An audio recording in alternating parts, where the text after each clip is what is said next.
தமிழக அரசியல் வரலாற்றில் ஒரு மிகப்பெரிய மாற்றத்துடன் ஆட்சி பொறுப்பை ஏற்றுள்ள முதலமைச்சர் ஜோசப் விஜய் தலைமையிலான தமிழக வெற்றிக் கழக அரசு இன்று தனது முதல் அமைச்சரவை விரிவாக்கத்தை செய்துள்ளது. மொத்தம் 23 புதிய அமைச்சர்கள் இன்று பதவியேற்றுள்ளனர். இதில் பல புதிய முகங்களுக்கு வாய்ப்புகள் வழங்கப்பட்டுள்ளது. இளம் தலைமுறைக்கு முக்கியத்துவம் அளிக்கும் வகையிலும் சில பெயர்களும் இடம்பெற்றுள்ளன. குறிப்பாக மத்திய அமைச்சர் எல் முருகனை அவிநாசி தொகுதியில் தோற்கடித்த எஸ் கமலிக்கு அமைச்சர் பதவி வழங்கப்பட்டுள்ளது.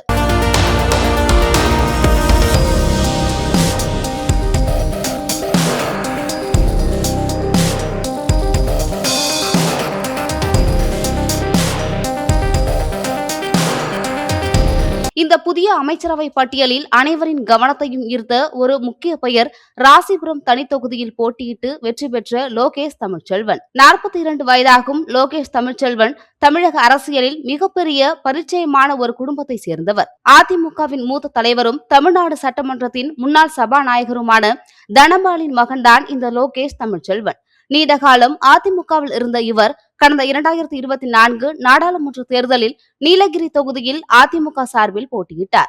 ஆனால் அந்த தேர்தலில் இவருக்கு வெற்றி கிடைக்கவில்லை.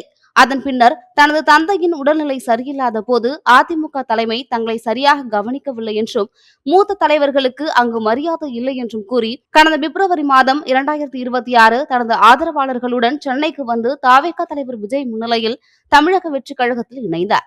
இந்த நிலையில் போட்டியிட்ட தொகுதியிலும் வென்று இன்று அமைச்சரவையிலும் இடம்பெற்றுள்ளார்.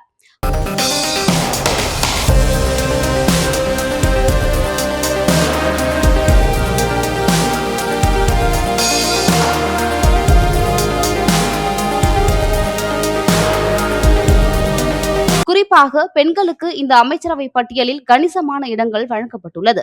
அதேபோல் தென் மாவட்டங்கள், மேற்கு மண்டலம், டெல்டா பகுதிகள், சென்னை மாநகர பகுதிகள் என அனைத்து பகுதிகளிலிருந்தும் உறுப்பினர்களுக்கு வாய்ப்புகள் வழங்கப்பட்டுள்ளது. குறிப்பாக இந்த அமைச்சரவை பட்டியலில் தமிழகத்தில் உள்ள 19 மாவட்டங்களுக்கு பிரதிநிதித்துவம் வழங்கப்படவில்லை என்பதும் குறிப்பிடத்தக்கது. திமுக, அதிமுக ஆட்சி காலங்களில் ஒரு சில மாவட்டங்களில் எந்த எம்எல்ஏவும் வெற்றி பெறவில்லை என்றாலும் கூட அருகில் உள்ள மாவட்டத்தைச் சேர்ந்தவர்கள் பொறுப்பு அமைச்சர்களாக நியமிக்கப்படுவார்கள்.